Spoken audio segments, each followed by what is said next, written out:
Shri Guru Pyo Namah. Welcome everyone in today's conversation once again. And as we were discussing yesterday that Hanuman went to Ravana's kingdom and he burned down everything that was in there, and how this thing took place, we discussed about it in the previous conversation.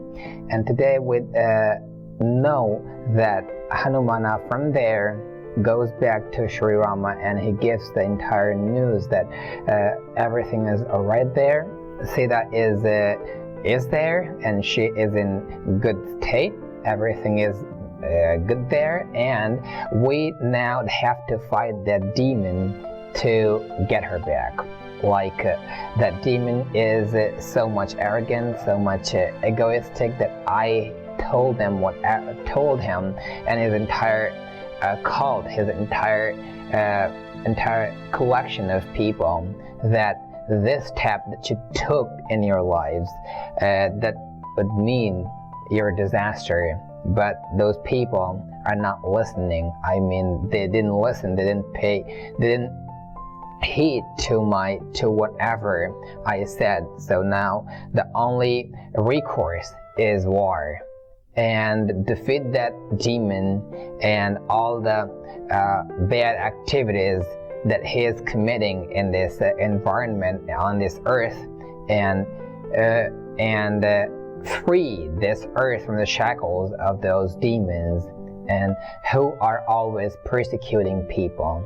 So here we get this view that any person, like demon is never anything with strange structures, bad structures. I mean that seems bizarre to us. They are human beings like us. As I discussed many times before, that no one is, demons don't possess any different types of structures and statures. We people can be godly people, and we people can be demonic people, according to the behaviors, according to the feelings and emotions and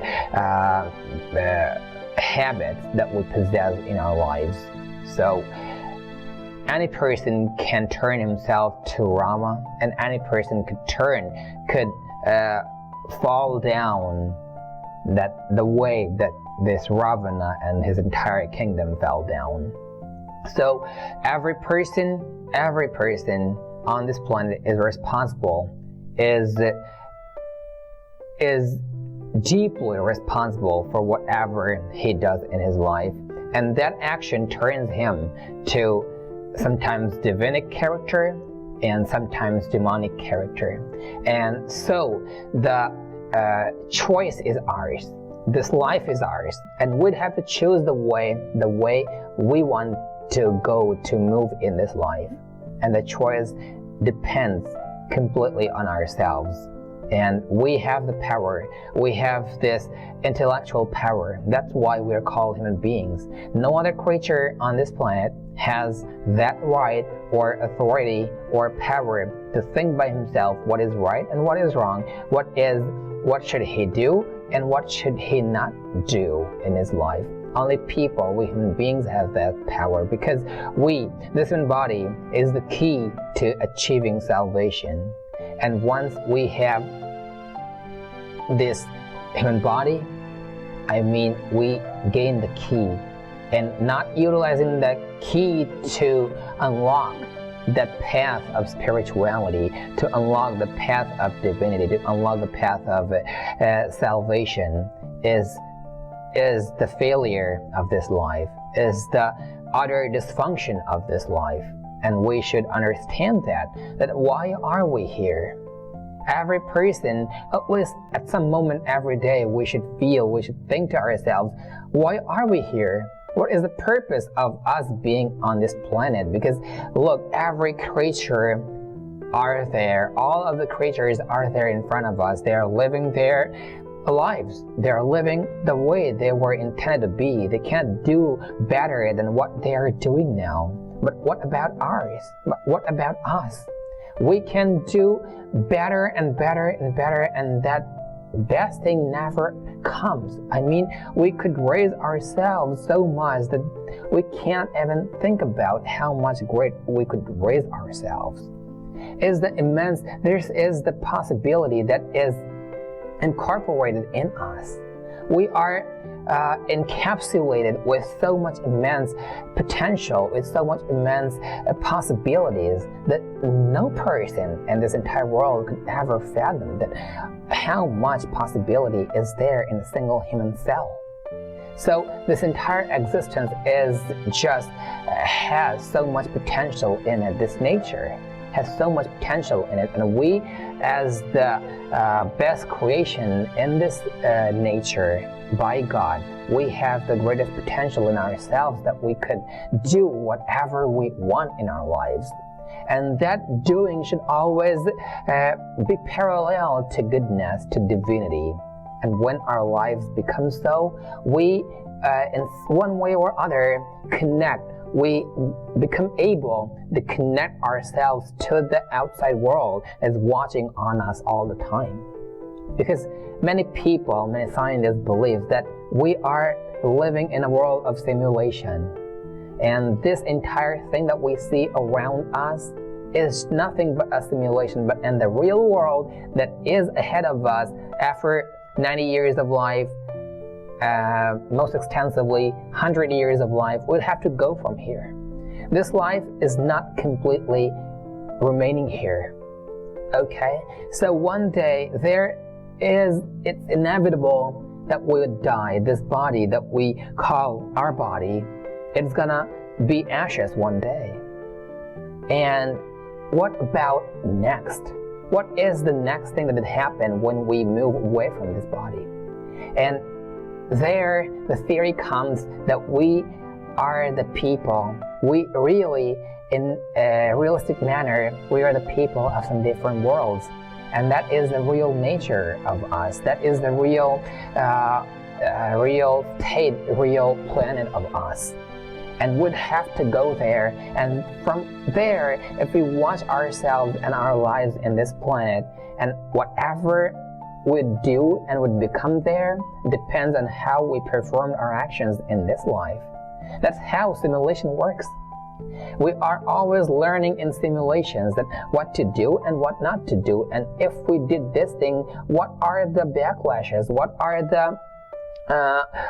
the repercussions of certain works if we do in this way, and what are the profits of some work if we do it that way. So that's why in Vedas, in our scriptures, especially Upanishads, they say that entire thing that we see around us is Maya. And what is Maya? And what is it? It's just it is just like, and everything in this world is an illusion. And the moment we understand that, we become able, we start making ourselves happier person, because once we know who we are, what our purpose is, and what the reality of this existence is, nothing could make us fearful. Nothing could scare us. Nothing could torment us anyway, either mentally or spiritually, and let alone physically. So this is the thing that we should always remember in our heart, in the core of our heart, that we are here for some special purpose. And understanding the purpose is the real purpose of human life. And the person who understands that, and if we didn't understand, at least we should try to understand that in the scriptures, Vedas, Upanishads, and everything spiritual is a way to gain that. And even today, we see science and spirituality. These two things are always regarded different things, completely opposite things. They have so much division in themselves. People never try to connect them together. This is the greatest mistake of human life, of humanity, that the people are creating today. Actually, spirituality and science both these things are connected with each other. There is nothing on this earth that can be denied having scientific values in it and equally having spiritual values in it. Everything is combined, even different parts of science, physics, chemistry, biology, and everything that we see. We have bifurcated sciences in so many branches. Actually, every part of this nature behaves in a complete scientific manner. It has all the parts in it. And we could see this entire universe, this entire cosmos around us is alive. Everything is alive. Everything has energy in it. Everything has waves in it, electricity in it, and everything is so much alive. And that's how, as we move towards some other form of discussion today, let me bring you towards the main form of discussion. So I was talking about this demonic character and divine character, how it generates in person, and the only answer is our work. And let me tell you one thing by experience, that when we remain incorporated in our own works, that is good. And as I was talking about in the previous conversation, that whatever we do, God has sent us on this earth with some qualities, with some skills, with some purpose in life.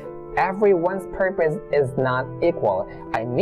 Every human being's superior ultimate purpose is equal, but the way that their mediums are not equal. Somebody is becoming a spiritual person, somebody is becoming a scientist, someone's doing some other kind of jobs, but ultimately everyone's purpose is one.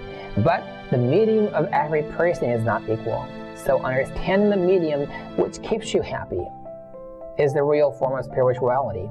Because spirituality is nothing but to make you a happy person. And the person who is happy in himself, he should always think that he is serving the purpose of his life. And that happiness will give him the ultimate thing that he requires, that his life requires, that he is put on this earth for. So remaining a happy person, and the things that keep you happy, and always indulging your mind, your body, your soul, your heart in that work, and just uplifting yourselves every day. This is the real form of being a happy person, and the happy person is the person who is a spiritual person. A person who says, I am practicing spirituality, and he doesn't look happy, that means it's just a charade that he is presenting in front of us. So happiness and spirituality are equally parallel to each other. A spiritual person will always be a happy person. He is the happiest person on this earth because he has known his purpose, he has known what he needs to do and how he could get that. And even the people who live in different parts of the world, doing different works, can be a spiritual person. Spirituality doesn't only mean that the person who lives in some segregated part of environment are a spiritual person. No. Every person has the power, has that right, and has that energy in him to uplift himself and to gain the purpose, to serve the purpose that he is put on this earth for. And he could do it right from anywhere, wherever he is. Place doesn't matter. Condition of mind matters. So what is the condition of your mind? What is the condition of your feelings? What is the condition of your emotion? Only these things matter to uplift a person, to define that a person is a spiritual person. And every person could do that, and that's the ultimate work of our lives. And as I was talking about these things, that when Hanuman came from there, Ravana's kingdom, and informed Sri Rama, so it's completely true that Sri Rama was so happy that he got the whereabouts of Sita, and now he is preparing to go to Ravana's kingdom and free Sita from there. And one thing I should be saying regarding this, that feelings are not generated according to the conditions, but the same condition takes different shapes according to the feelings of different people. I mean, like there is Sri Rama, okay, and he is in utter pain. Like from our eyes, from our standpoint, we could feel that how much pain is there in that person's life. First, he is rejected from his kingdom. Second, he is living almost 13 years of life in forest. And now when he is on the precipice of ending his exile years, the one most difficult time that appeared in his life, the unprecedented time that appeared in his life, is Sita is taken away by someone. And now he doesn't know the whereabouts of her. So how much grave pain he is bearing in his heart. But his condition, whenever we study the scripture, not a single word defines that Rama ever became unhinged, became disoriented from the right thing that he was sent here to do on this planet. So this is the right condition of your mind. So the conditions appearing in your life never generate your feelings. The same condition takes different shapes according to the feelings of different people. So our feelings define what the condition is going to do to our lives. And so we see the condition of Sri Rama, the condition that is present in front of Sri Rama, and we'd feel that any person can shatter in that kind of condition, but a person like Sri Rama never does. So our feelings define that. A person who has a divine feeling in his heart can always turn every condition that appears in his life as a chance to uplift himself, to gain knowledge from that condition, and always be prepared to accept every type of condition, every type of challenge that appears in his life, and always overcome that. And we see from the scripture that great person overcame all types of challenges that ever appeared in his life. And that is the thing, this is the only thing that we are worshiping, that great soul today.